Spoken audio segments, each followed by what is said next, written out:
Hello friends, welcome to Cooktales. আজ আমি আপনাদের সাথে শেয়ার করে নিচ্ছি ঝাল ঝাল চিকেন কষার রেসিপি। রান্নাটা আমি কিভাবে করি তা জানতে ভিডিওটি শেষ অবধি দেখতে থাকুন। রান্নাটা শুরু করার আগে প্রথমে আমি চিকেনটাকে ম্যারিনেট করে নেব।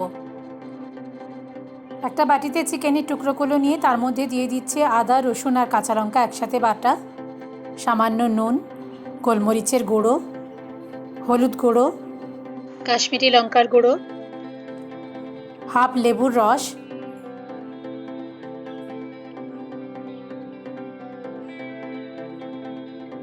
এর সাথে নিচ্ছি ফ্যাটানো টক দই আর অল্প একটু সর্ষের তেল। সব কিছু দিয়ে চিকেনটা ভালোভাবে মাখিয়ে নিয়ে 1 ঘন্টা ম্যারিনেট হতে দেবো। চেনা মশলাগুলোই যদি একটু এদিক ওদিক করে ব্যবহার করা যায় তাহলে রান্নার স্বাদটা পুরো অন্যরকম হয়। যেমন এখানে রান্নাটা করার সময় আমি পেঁয়াজটা বাটার পরিবর্তে একদম ফাইন চপ করে পেঁয়াজটা ব্যবহার করেছি, আর টমেটো কুচির বদলে ব্যবহার করেছি টমেটোর পেস্ট। এই দুটো জিনিস এই রান্নার স্বাদটা একটু অন্যরকম হবে। এছাড়াও কখন কোন মশলা দেওয়া হচ্ছে তার উপরেও অনেকাংশে রান্নার স্বাদ নির্ভর করে। তেলটা গরম হয়ে গেছে, এর মধ্যে দিয়ে দিচ্ছি ফোড়নে তেজপাতা, শুকনো লঙ্কা, গোটা গরম মশলা আর গোটা জিরে। ফোড়নের সুন্দর গন্ধ বার হলে দিয়ে দিচ্ছি কুচিয়ে রাখা পেঁয়াজটা। এবারে পেঁয়াজটা মিনিট 4-5 ধরে ভাজতে হবে। পেঁয়াজটা এমনভাবে ভাজতে হবে যাতে রঙটা ট্রান্সপারেন্ট হয়ে আসে, কিন্তু একদম বাদামি না হয়ে যায়। রান্নাটা করার সময় যে টিপসগুলো বলছি বা যে প্রসেসে যখন যেই মশলাটা দিচ্ছি একদম সেইভাবে যদি রান্নাটা বানাতে পারেন তাহলে আপনার বানানো চিকেন কষার স্বাদও একদম রেস্টুরেন্টের মতো হবে। পেঁয়াজটা হয়ে গেলে এর মধ্যে আদা, রসুন আর কাঁচা লঙ্কার পেস্ট দিয়ে আবারও 2-3 মিনিট নাড়াচাড়া করে নিচ্ছি। আমার বানানো এই রেসিপিটা যদি আপনাদের ভালো লেগে থাকে তাহলে অবশ্যই লাইক বা কমেন্টের মাধ্যমে আমাকে জানাবেন। আপনাদের করা একটা লাইক বা কমেন্ট আমাকে নতুন নতুন রেসিপি ট্রাই করতে অনেক বেশি মোটিভেট করে। এরপর এক এক করে গুঁড়ো মশলাগুলো সব দিয়ে দেবো। দিয়ে দিচ্ছি স্বাদ মতো নুন, হলুদ গুঁড়ো, কাশ্মীরি লঙ্কা গুঁড়ো, জিরে গুঁড়ো, ধনে গুঁড়ো। মশলাটা খুব ভালোভাবে কষিয়ে নিচ্ছি। ম্যারিনেশনের সময় এবং রান্নার সময়ও আমি কাঁচা লঙ্কা বাটা ইউজ করেছি বলে এর মধ্যে লঙ্কা গুঁড়ো দিলাম না। আপনারা যদি খুব বেশি ঝাল খান তাহলে দিতে পারেন। চিকেন কষার স্বাদটা খুব ভালো বানাতে চাইলে, রেস্টুরেন্টের মতো বানাতে চাইলে যেটা দরকার সেটা হলো ধৈর্য ধরে প্রত্যেকটা মশলা খুব ভালোভাবে কষিয়ে নেওয়া।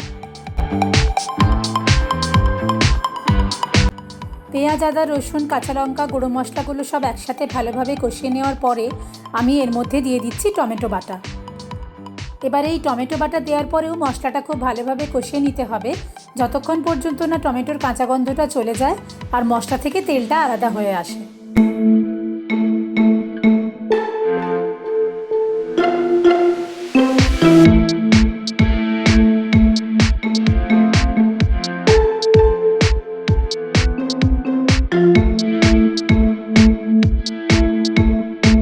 মশলাটা খুব ভালোভাবে কষিয়ে নেওয়ার পরে এর মধ্যে ম্যারিনেট করে রাখা চিকেনের পিসগুলো আমি দিয়ে দিচ্ছি।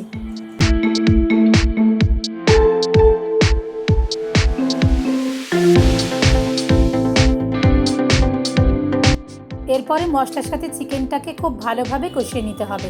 এই কাজটাও বেশ ধৈর্য ধরে করতে হবে। সময় নিয়ে ভালোভাবে কষালেই রান্নার টেস্টটা খুব ভালো হবে।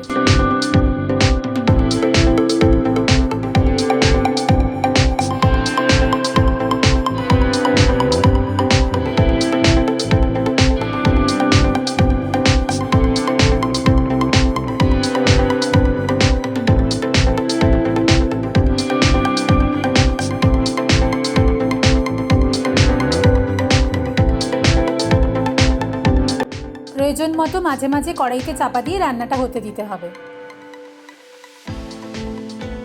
আমাদের চিকেন কষা প্রায় হয়ে এসছে। এই রান্নাটাতে আমি কিন্তু কোনো জল ব্যবহার করিনি।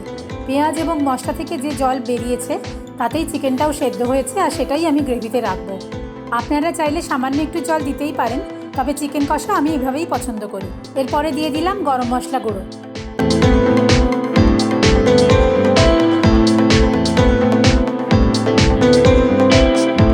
গরম মশলাটা রান্নার সাথে ভালোভাবে মিশিয়ে নিয়ে সবশেষে ধনেপাতা কুচি ছড়িয়ে দিয়ে গ্যাসটা অফ করে দেব।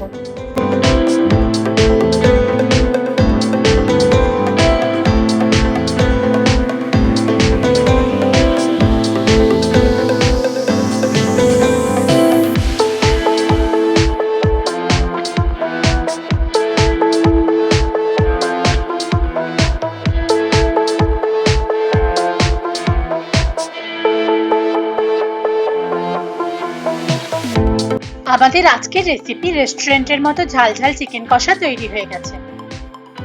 এই রান্নাটা ভাতের সাথে তো দারুণ লাগবেই, এছাড়াও পোলাও, লুচি, পরোটা, রুটি সব কিছুর সাথেই ভালো লাগবে। আমার আজকের বানানো চিকেন কষার এই রেসিপিটা আপনাদের কেমন লাগলো তা অবশ্যই কমেন্ট করে জানাবেন।